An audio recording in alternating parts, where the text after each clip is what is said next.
Matt, Eric, and Amanda, and we're going to be doing podcast number 3 today. So this is the start of the podcast. I'm about to introduce us. I am going to start the mics. All right, so this is Matt. And Amanda. And we're here with Eric Ruiz of the Deep Paranormal team today. We're going to talk to him about some of his encounters that he's had and what got him into the paranormal. So go ahead, Eric, and tell us your stories. So, like you said, my name is Eric Ruiz. I guess my first real paranormal experience was probably about 12, maybe 13. And I was outside playing basketball with my brother Jason. And it's getting late, you can start seeing the stars coming out, the moon's coming out, and our little garage light came on. And I'm going, pulled out back for a long back, jump shot, whatever. And I see this meteor in the sky. And I've always known that a meteor has a tail. Meteor's got long tail on it. That's how you know it's a meteor. And I see this, I guess, football-shaped object in the sky. And it's got a layer around it that's a color, and another layer with a color. And each layer and color added to the tail. And it was beautiful. I've never seen anything like it. And I'm watching it go across the sky. And I'm like, check out this meteor. Because my friend had always talked about, like, Halley's Comet or whatever. Anyways, so maybe I thought it was a comet. Anyways, not important.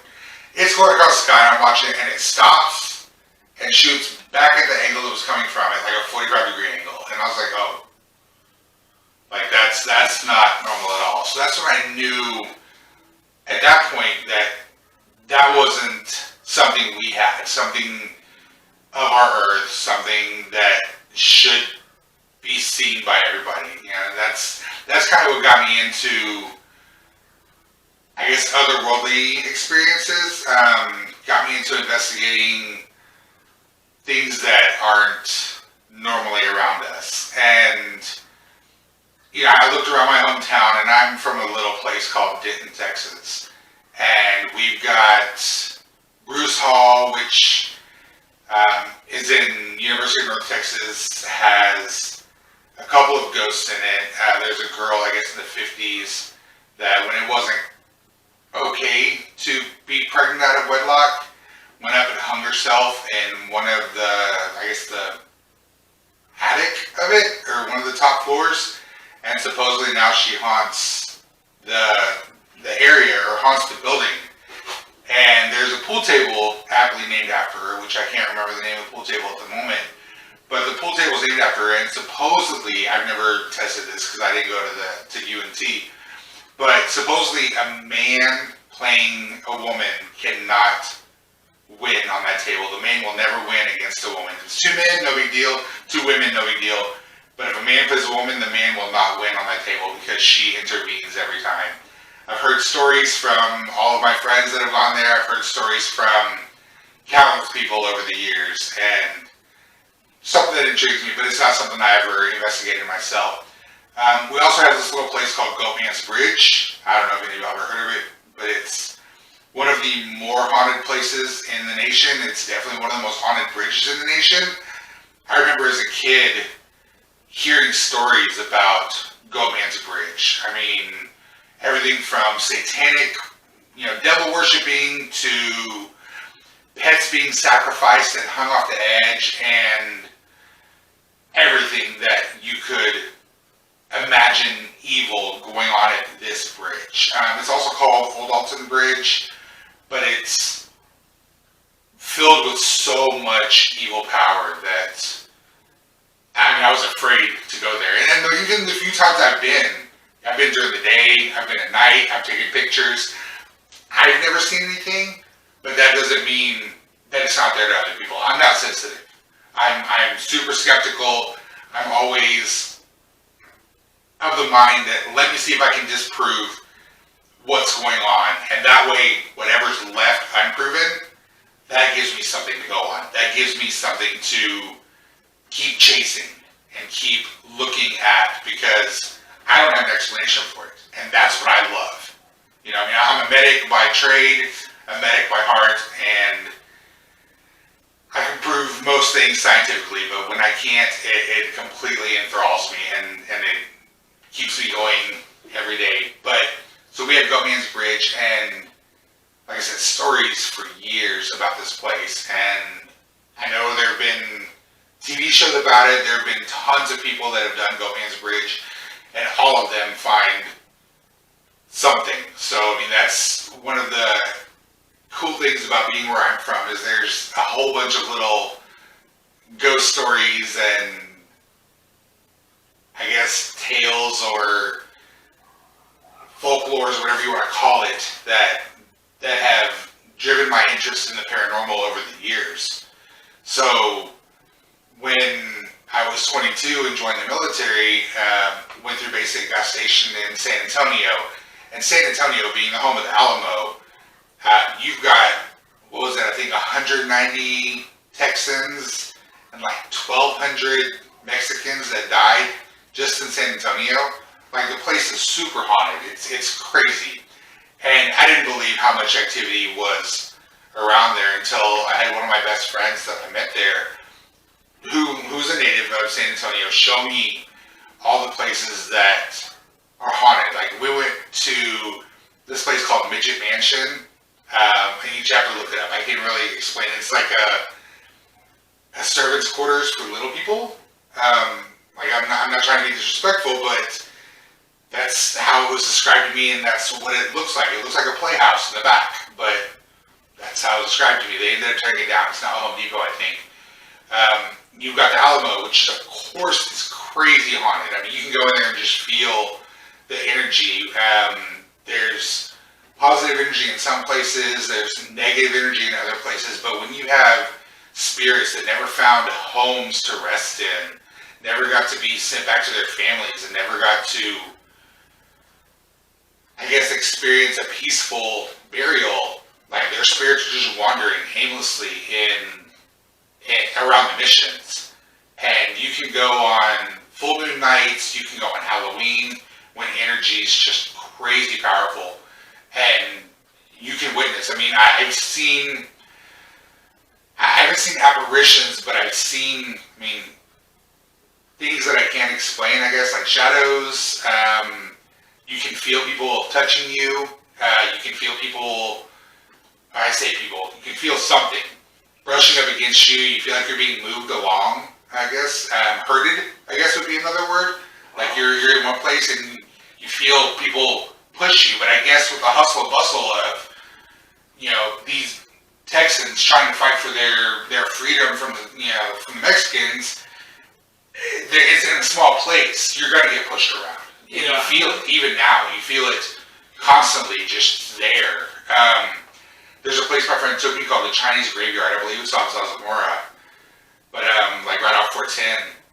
You people from San Antonio know what I'm talking about. But you go there and you flash your lights like 5 times. Like, you go and you kill your car and it's a big whatever.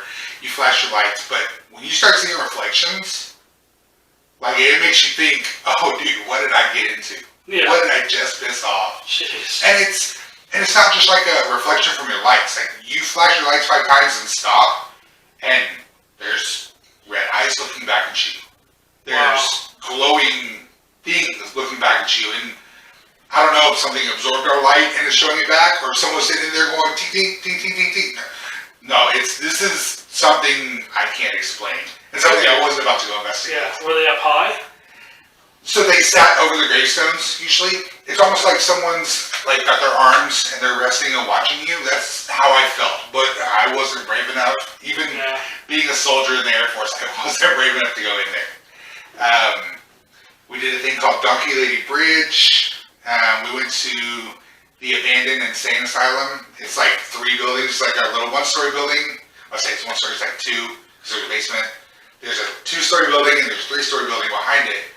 By the way, don't go there if you're not careful, because they will arrest you for trespassing.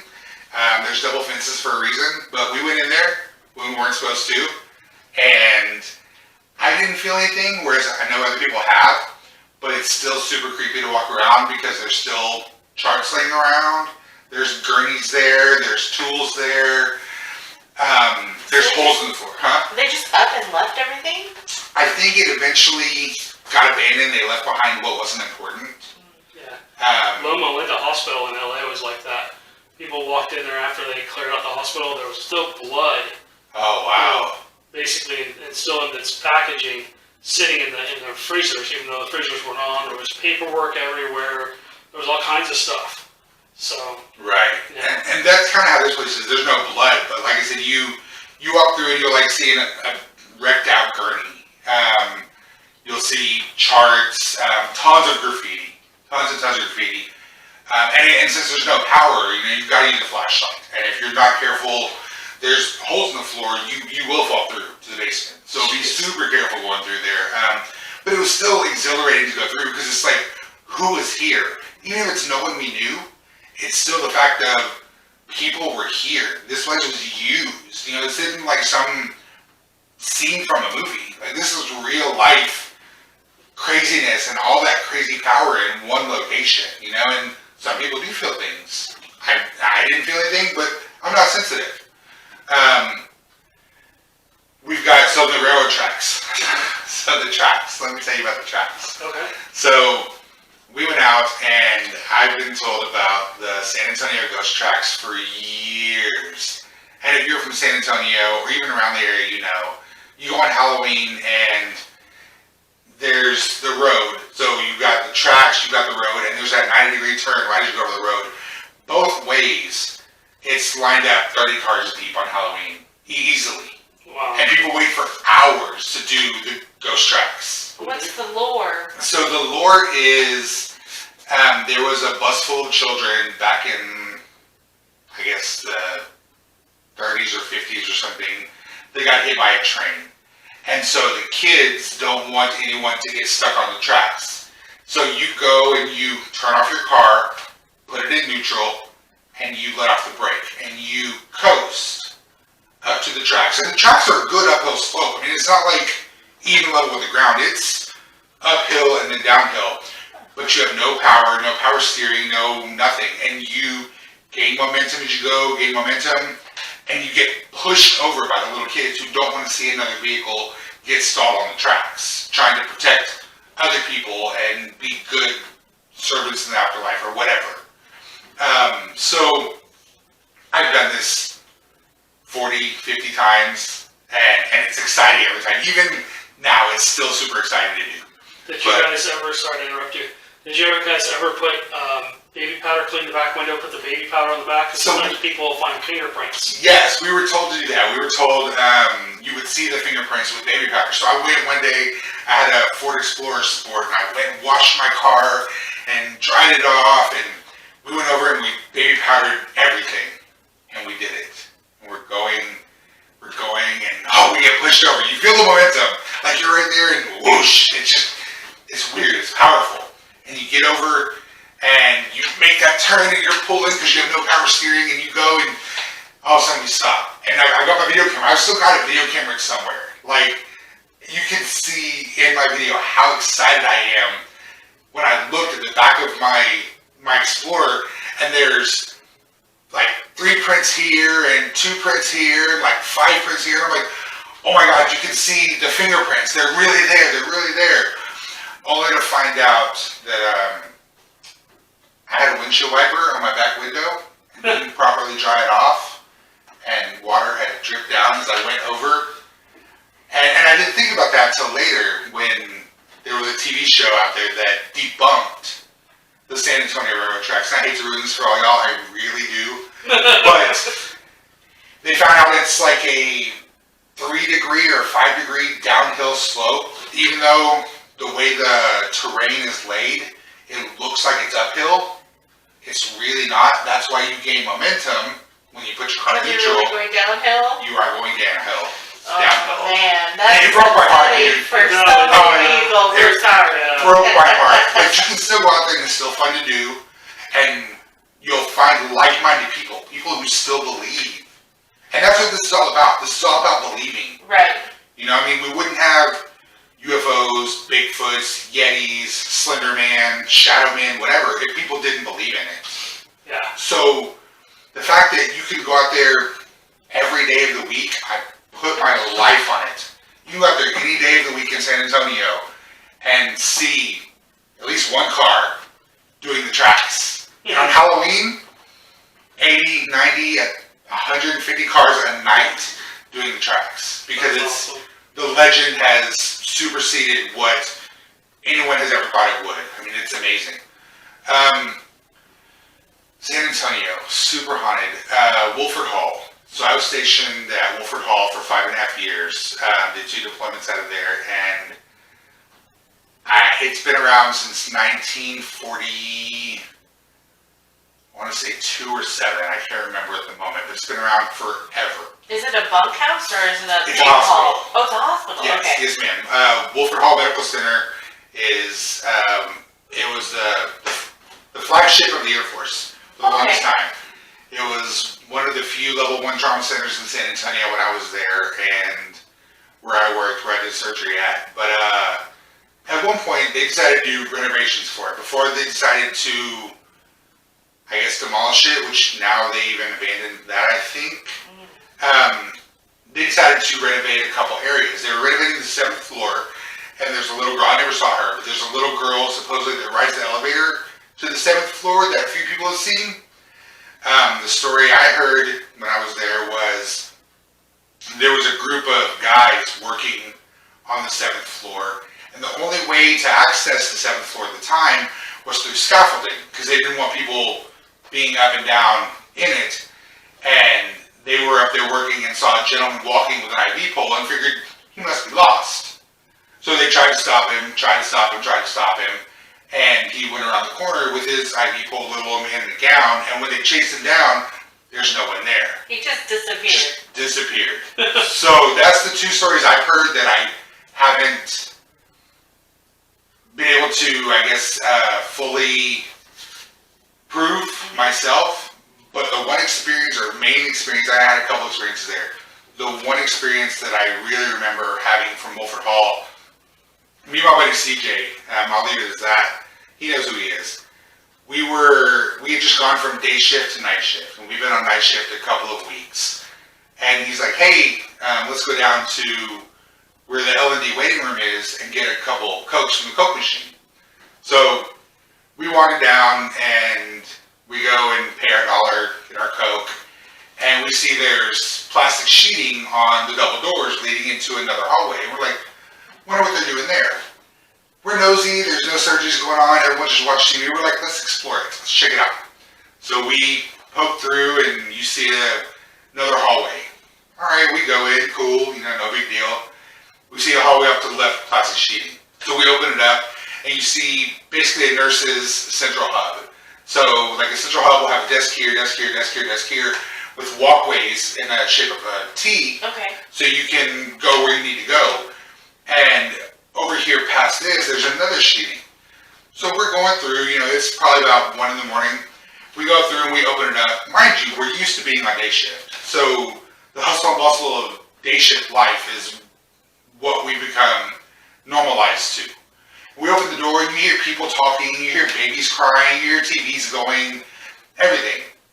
And he realizes before I do that we're hearing this stuff and there's no one here. So these disembodied voices that we're experiencing are not really there. And I turn around when I finally realize that he's gone. This fool left me. And I get it.